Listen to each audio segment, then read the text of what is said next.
Start. भारतीय संस्कृति और संगीत के प्रति जुनून रखने वाले सभी लोगों के लिए आज 8 सितंबर का दिन बेहद खास है। असम के मेरे भाइयों और बहनों के लिए तो यह और भी खास है। भारत की अब तक की सबसे अद्भुत आवाज़ों में शुमार रहे डॉक्टर भूपेन हज़ारिका की आज जयंती है।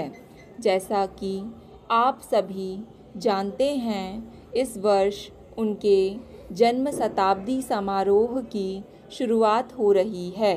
यह भारतीय कलात्मक अभिव्यक्ति और जनचेतना में उनके योगदान को याद करने का अनुपम अवसर है। भूपेन दा ने हमें जो दिया वह संगीत से कहीं बढ़कर है। उनकी रचनाओं में भावनाएं समाहित थीं जो राग से परे थी। वे महज एक आवाज़ से बढ़कर लोगों के दिलों की धड़कन थे। कई पीढ़ियां उनके संगीतों को सुनकर बड़ी हुई हैं, जिनके हर शब्द में दया, सामाजिक न्याय, एकता और गहराई से जुड़े अपनत्व के भाव गूंजते हैं। असम से एक ऐसी आवाज़ उभरी जो अपने साथ मानवता की भावना लेकर एक कालातीत नदी की तरह बहते हुए सीमाओं और संस्कृतियों को पार करती गई। भूपेन दा ने दुनिया भर की यात्रा की, समाज के सभी वर्गों के दिग्गजों के साथ कंधे से कंधा मिलाकर काम किया, लेकिन वे असम में अपनी जड़ों से जुड़े रहे। उनके बचपन को असम की समृद्ध मौखिक परंपराओं, लोक धुनों और कहानी सुनाने की सामुदायिक प्रथाओं ने गहराई से आकार दिया। इन अनुभवों ने उनकी कलात्मक शब्दावली की बुनियाद रखी। वे असम की मौलिक पहचान और उसके लोगों के लोकाचार की भावना को हमेशा साथ लेकर चले। भूपेन दा की प्रतिभा बहुत कम आयु में ही सामने आ गई थी। मात्र 5 साल की आयु में उन्होंने एक सार्वजनिक कार्यक्रम में गायन किया और तत्काल असमिया साहित्य की अग्रणी हस्ती लक्ष्मीनाथ बेजबरुआ का ध्यान अपनी ओर आकर्षित कर लिया। किशोरावस्था में ही उन्होंने अपना पहला गीत रिकॉर्ड कर लिया था, लेकिन संगीत उनके व्यक्तित्व का केवल एक हिस्सा था। भूपेन दा हृदय से उतने ही बुद्धिजीवी, जिज्ञासु, स्पष्ट वक्ता और दुनिया को समझने की अदम्य इच्छा से प्रेरित थे।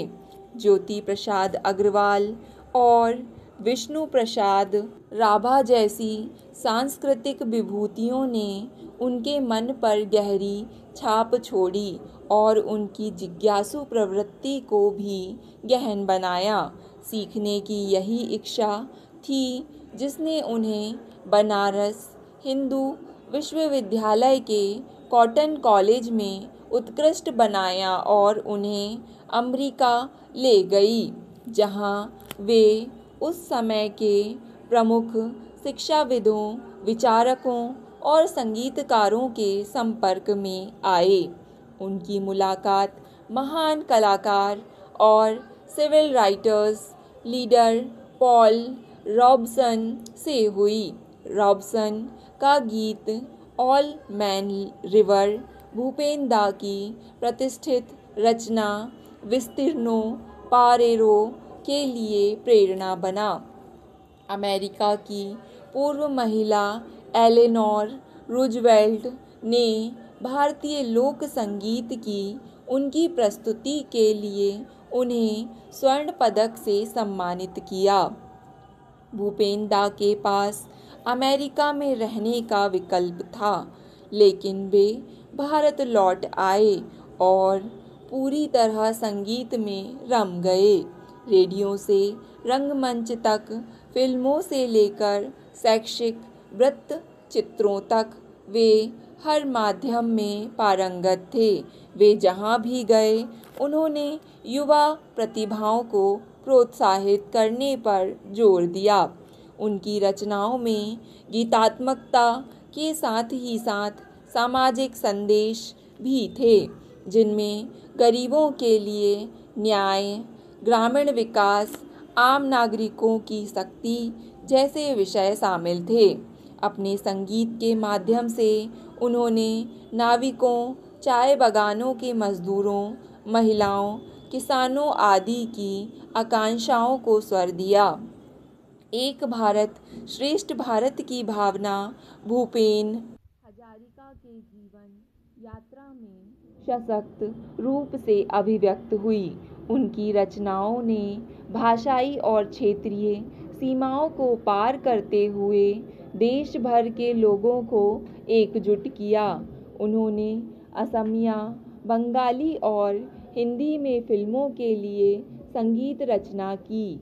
उन्होंने शेष भारत के लिए असम को दृश्यमान और श्रव्य बनाया।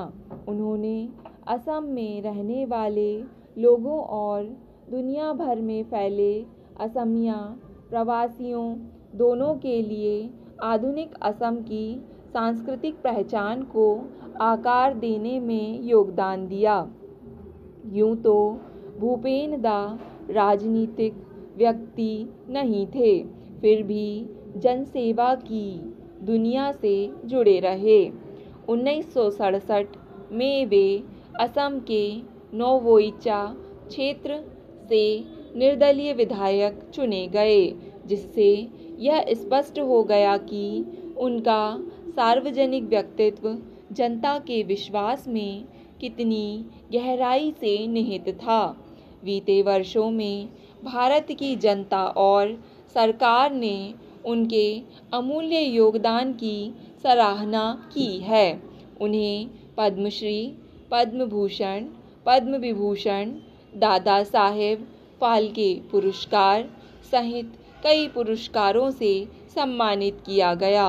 यह मेरे लिए व्यक्तिगत रूप से और एनडीए सरकार के लिए सम्मान की बात थी कि 2019 में हमारे कार्यकाल के दौरान उन्हें भारत रत्न से सम्मानित किया गया।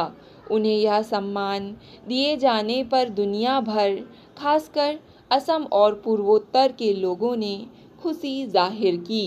यह सम्मान उन सिद्धांतों का उत्सव है जिन्हें भूपेन दा अपने दिल के करीब मानते थे कि संगीत जब सच्चाई पर आधारित होता है तो सभी बाधाओं को पार कर सकता है।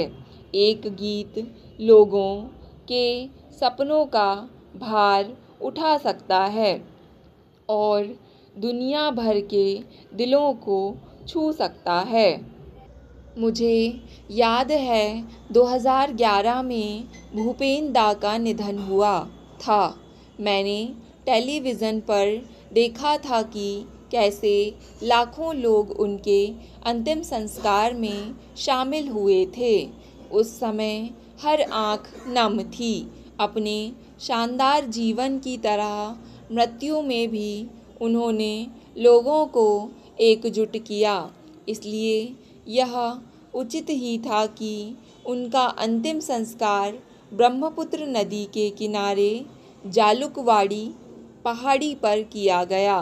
वही नदी जो उनके संगीत रूपकों और स्मृतियों की जीवन रेखा रही थी। खुशी की बात यह है कि असम सरकार ने भूपेन हजारिका कल्चरल ट्रस्ट के कार्यों का समर्थन किया है, जो युवाओं के बीच उनकी जीवन यात्रा को और लोकप्रिय बनाने के लिए काम कर रहा है। भूपेन हजारिका को पाकर भारत धन्य हो गया है। उनके शताब्दी वर्ष के शुभारंभ के अवसर पर आइए हम उनके संदेश को दूर दूर तक फैलाने की अपनी प्रतिबद्धता दोहराएं।